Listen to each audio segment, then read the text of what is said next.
find healing in our own brokenness. No, but as always, we cannot do this without asking for the anointing of the Holy Spirit. Everything that is good, everything that is holy, everything that sanctifies us comes from the Holy Spirit. So let us ask the Holy Spirit to anoint us in the name of the Father and of the Son and of the Holy Spirit. Amen. Come, Holy Spirit, fill the hearts of your faithful.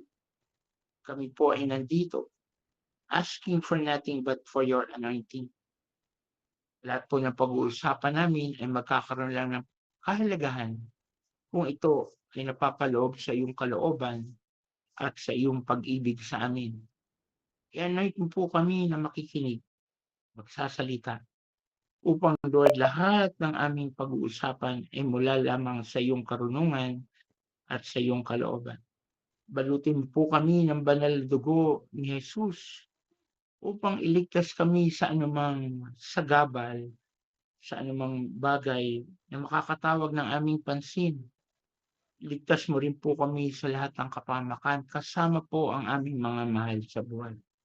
At ang hayaan mong ang boses mo ay maging malakas upang ang iyong mga salita ay hindi lang tumimo sa aming puso, kundi maging daan para maging hamon sa patuloy naming paglalakbay patungo sa kabanalan.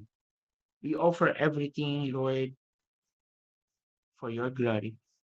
In Jesus' name, amen. Mama Mary, cover us with your mantle of love and protection. Lead us continuously to the heart of your Son, Jesus. We greet you, Hail Mary, full of grace, the Lord is with you. Blessed are you among women, and blessed is the fruit of your womb, Jesus. Holy Mary, Mother of God, pray for us sinners now and at the hour of our death. Amen. In the name of the Father, and of the Son, and of the Holy Spirit. Amen. Magandang hapon po ulit sa ating lahat. Ang ating pong tema for this for today is Blessed, Broken, Given Away. Binigay po ito sa amin sa Law of Luck ni Monsignor Albert, yung aming pong previous spiritual director. Binigay, I think, 2010 pa. I really do not know. Kaya nga hinahanap ko po yung mga notes ko. Sadly, hindi ko na po makita yung really I was really praying that I can re-echo and share because of what I've learned there and how it challenged me towards really striving to appreciate Lent, to appreciate what Jesus has offered for us and what Jesus paid so that he can win us over. And yes, what Jesus is continuously doing para sa ikakabuti po at ikababanal natin. Um, Simulan ko po 'to sa isang kwento. Naalala ko po itong kwento po na ito, dalawang kwento na pagsasamahin ko po. Dalawang kwento, yung unang bahagi ng kwento na kakabasa ko lang, I think 2 weeks ago.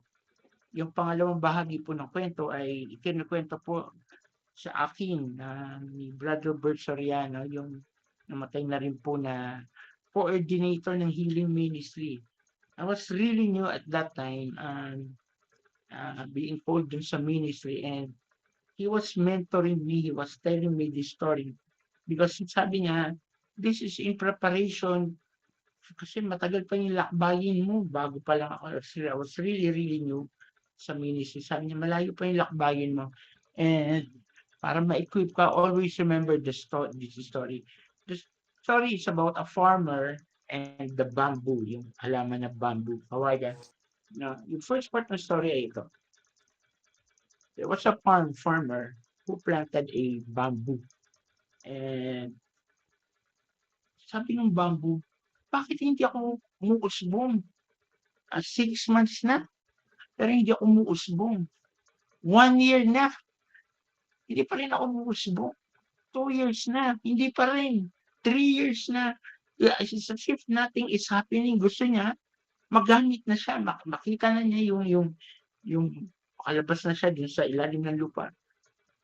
Yung farmer, ang sabi niya, be patient. I am at work in you.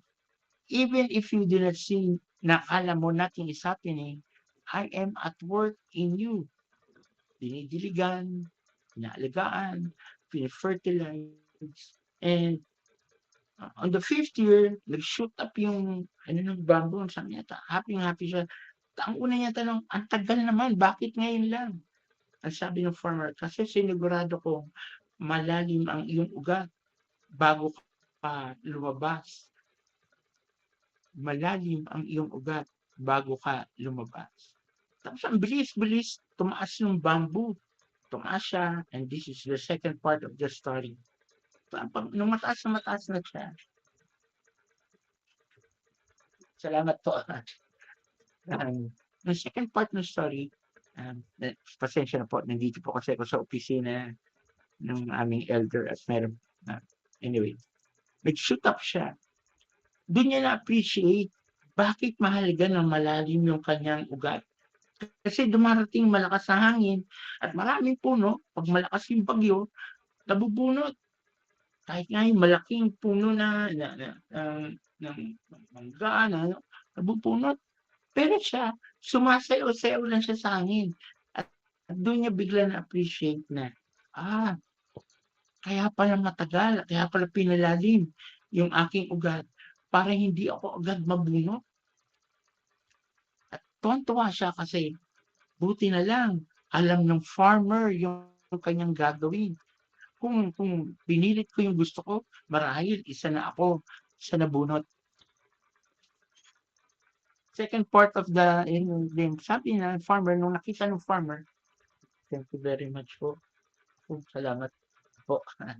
Salamat po. Yung sabi ng farmer, pwede ko na siyang gamitin. Tuwan-tuwa yung bamboo kasi pwede na akong gamitin. Ang unang ginawa, pinutol siya at bumagsak siya at binilag sa araw. Galit yung bamboo. Sabi niya, bakit ganun? Akala ko gagamitin ako kasi ang taas ko, marami pang gagamitan sa akin. Pero bakit ako pinutol? Ano pa ngayon ang silbi ko? Malayo na ako sa aking ugat. Ako'y putol. At nakabilad siya sa araw. Habang nagpupuyos yung kanyang damdamin, isang araw lumapit yung farmer, pinagtatanggal yung kanyang mga dahon. Galit na galit pa rin siya. Sabi, bakit ganun? Ang ganda-ganda ng aking mga dahon. Bakit pinuputol? Yun yung nagpapaganda sa akin. Yun yung ginagamit sa akin. Pero bakit pinuputol? Tapos yung habang nagtatagal, nakabilad pa rin sa araw, wala nang mga dahon. Lungkot na lungkot siya kasi pakiramdam niya, ang pangit-pangit na niya. Hindi na siya yung dating bamboo. Then, isang araw, dumating yung farmer at hinati siya. Hinati sa gitna. Sabi niya, bakit? Bakit ako hatiin? Hindi, wala na yung kanda ko, wala na lahat. Tapos yung pinakapuso niya, yung gitna, tinatanggal ng farmer. Lalo siya, pakiramdam niya, bakit ganun? Ang akala ko, gagamitin ako. Pero bakit tinanggal na lahat? Yung puso ko, yung dahon ko, yung tayog ko, lahat. Ano pang silbi ko ngayon?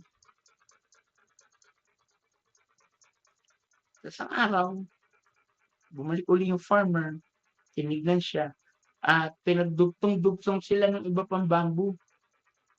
At saka sila dinaluyan ng tubig papunta sa bukid. Habang dinadaluyan siya, naiyak yung bamboo. Sabi niya, kaya pala ako tinanggal ang lahat kasi para malayang dumaloy yung tubig sa akin papunta sa bukid para lumagoy yung mga halaman at mapakinabangan ng mas marami pang tao. Yung akala ko na magiging mahirap para sa akin, siya palang magiging dahilan para maging magamit ako sa paraang hindi ko inaasahan.